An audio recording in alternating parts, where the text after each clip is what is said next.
The standard financial blueprint dictates a lifetime of relentless accumulation. We are instructed to work, save aggressively, and defer gratification to secure an indefinitely receding future. Take the case study of a woman we'll call Elizabeth. She earns a median net income of $49,000 a year. She is disciplined, consistently routing $16,000 of that annual income directly into savings and retirement accounts. This ledger tracks the result. Elizabeth adheres to traditional models. She retires at 65 and dies at 85 with a final balance of $130,000. Dividing that balance by her $19 hourly wage reveals it represents 6,842 hours of labor. Over 2 full years of 40-hour work weeks were spent sitting at a desk to earn capital she never deployed. Dying with a positive net worth represents an economic optimization failure, the direct exchange of finite, non-renewable life energy for unused financial assets. Bill Perkins evaluates this inefficiency through the lens of a Wall Street energy trader. In his industry, success relies on strict mathematical risk modeling and the precise allocation of resources. When applied to personal finance, Perkins identified a severe miscalculation in movements like FIRE, financial independence, retire early. These frameworks obsess over the safe withdrawal rate, hoarding capital to guarantee the principal remains untouched indefinitely. Perkins argues that preserving the principal optimizes for the wrong metric. For a rational economic actor, the ultimate objective must be net fulfillment maximization, achieving a perfectly efficient conversion of capital into life utility. To build a correct optimization framework, we have to introduce variables that standard accounting ignores: biological decay, asymmetric risk, and memory dividends. This graph represents the life cycle hypothesis.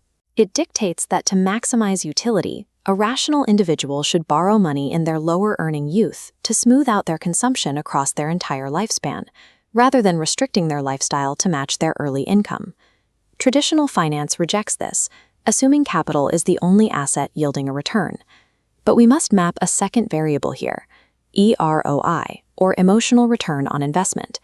Experiences generate memory dividends. Recalling an event depends on emotional utility that compounds logarithmically over a lifetime. Consider Jason.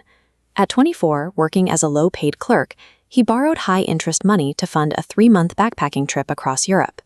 By taking that trip at 24, Jason secured over 60 years of compounding memory dividends. The emotional utility he extracted over 6 decades easily dwarfed the short-term financial cost of the debt. Delaying experiences to avoid debt shrinks the timeline those memories have to compound. Maximizing positive life experiences early in life is a mathematical imperative. Look at these 3 variables: health, wealth, and time. This is the biological trilemma. In your 20s, health and time are high, but wealth is near zero. In your 40s, time is constrained. By 70, health is in decline. Notice how the experience curve assigns activities to phases. The physical capacity to extract utility from an experience, like skiing, decays irreversibly over time. When a 35-year-old named John was diagnosed with terminal cancer, his time and health variables dropped to near zero almost instantly. His accumulated wealth was subjected to an emergency liquidation, deployed to buy a few comfortable months rather than decades of fulfillment. To solve the trilemma, Perkins utilizes time bucketing. Instead of a continual deferral, capital is strictly allocated to specific experiences within 5 to 10-year biological phases. Standard bucket lists fail because they ignore expiration dates. Writing down "climb Mount Everest" without assigning it to the biological window where your health can support it guarantees the capital becomes useless. A rational actor actively trades their surplus variable to support the deficits. You spend wealth to buy back time through outsourcing, or to sustain health through medical optimization, keeping the utility conversion engine running. This line tracks the cost of failure. At age 21, the financial and social cost of professional ruin is near zero. By age 45, burdened by dependence and fixed costs, that same line spikes exponentially. Moving to Los Angeles at 21 to act presents massive asymmetric upside. Moving at 35, the mathematical risk flips, and the downside becomes ruinous. Yet professionals frequently invert this logic. They play it safe early, then succumb to the just one more year syndrome later in life. High earners continue working purely out of habit, stubbornly ignoring the diminishing returns on their fulfillment as the years slip by. This curve illustrates the exact inflection point, the peak net worth date. Typically arriving between ages 45 and 60, this is the marker where any continued wealth accumulation actually destroys value by consuming irreplaceable time. Consider a tech worker in Silicon Valley in her 50s. She possessed $5 million and planned to keep saving until age 65. She was trading her highest quality remaining years to pad a retirement that required less capital than she already held. Once the net worth peak is mathematically achieved, the accumulator must stop. The mandate shifts entirely from saving to decumulation. The most common defense for dying with a surplus is the desire to leave a legacy. But transferring wealth at biological death ensures that heirs receive the capital in their 60s, long after they actually need it. Compare these two timelines.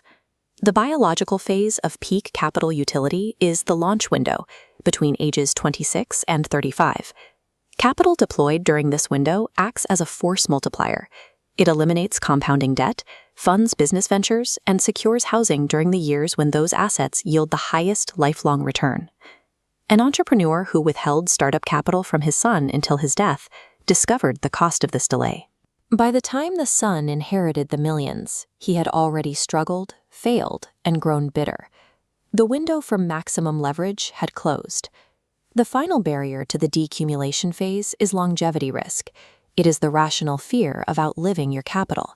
To neutralize this, Perkins relies on actuarial life expectancy calculators. You cannot plan for an infinite timeline. You must bracket the decumulation phase based on probability. This diagram shows the mechanics of an annuity.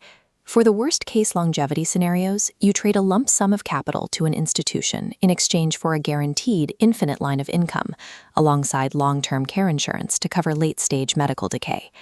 By mathematically capping the downside of longevity risk, the remaining principal is freed. It can now be aggressively and unapologetically spent down to zero.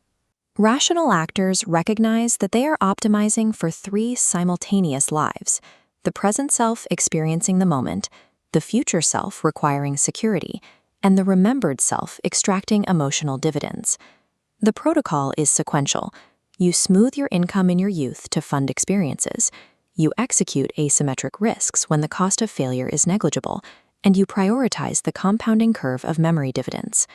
Bring all these variables together into a single dashboard. Time bucketing dictates the deployment schedule.